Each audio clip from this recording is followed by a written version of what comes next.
And a very good afternoon to you from the sports desk. It's a big day for local rugby with the Bulls taking on the Glasgow Warriors in the United Rugby Championship final. But before that match, there is the small matter of the Springboks opening their 2024 season. Rassie Erasmus is back as coach and leads his team to battle against Wales at Twickenham in a short while. Right now, though, Newzroom Afrika's Yolulwe Qoshe is in Pretoria at the screening of the Bok game and joins us live. Yolulwe, a packed rugby schedule today.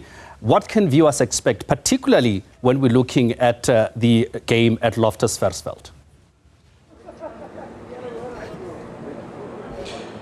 Well, a very good afternoon to you in studio, Gwena, as well as to the viewers at home, of course. Well, look, it is a wonderful day to be a rugby fan, particularly of a South African persuasion today. And I know, Gwena, you are quite a person that enjoys his cooking.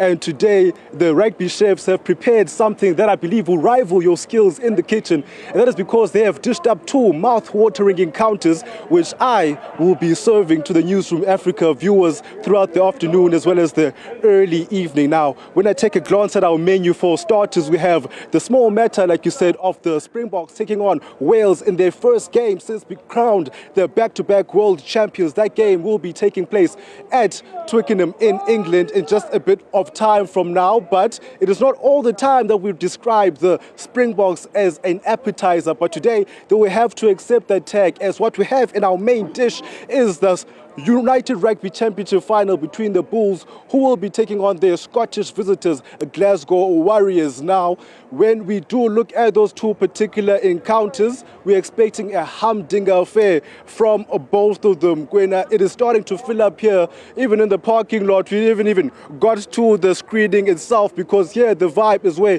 it starts. Gwena, this is where I will be serving those starters. In about 15 minutes, I'll be able to say to our fans, bon appetit, before they get a bit of an appetizer before I come back and I serve that main dish, which will be the Bulls later on, Gwena.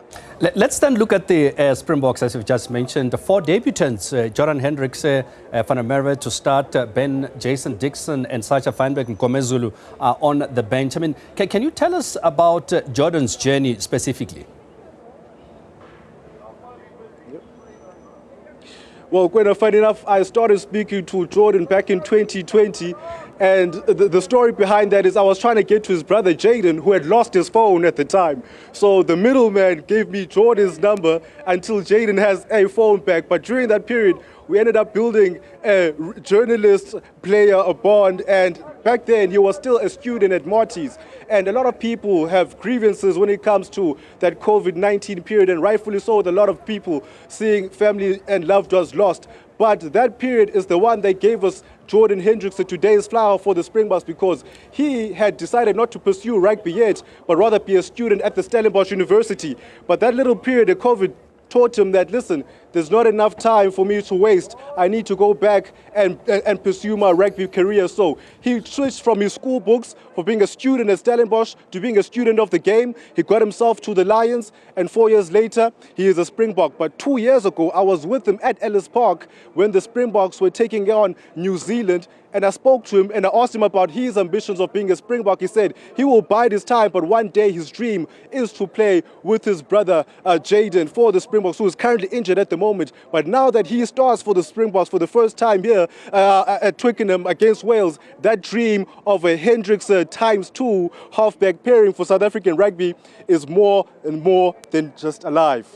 Very quickly then, Yolulwe, from the Springboks, rather from the Bulls' perspective, 53,000 plus fans expected. How important do you think that will be for the Bulls going into the final today? It's massive, Gwena. It's massive. Jake White has had that cry from the semi-finals as well as the final. Last week, I was here to witness that semi-final when the chips were looking like, you know, the engine is giving up a bit. They were that, you know, that driving force that got the Bulls side over the line. So today will be no different. In fact, it's expected to be even bigger and better this time around. Jake White will be hoping that the likes of these guys behind me here, when they fill up that stadium, Gwena, their voices will be heard, and that will spur the team into getting over the line and winning their first final since, 2009 here at Loftus Versfeld Stadium.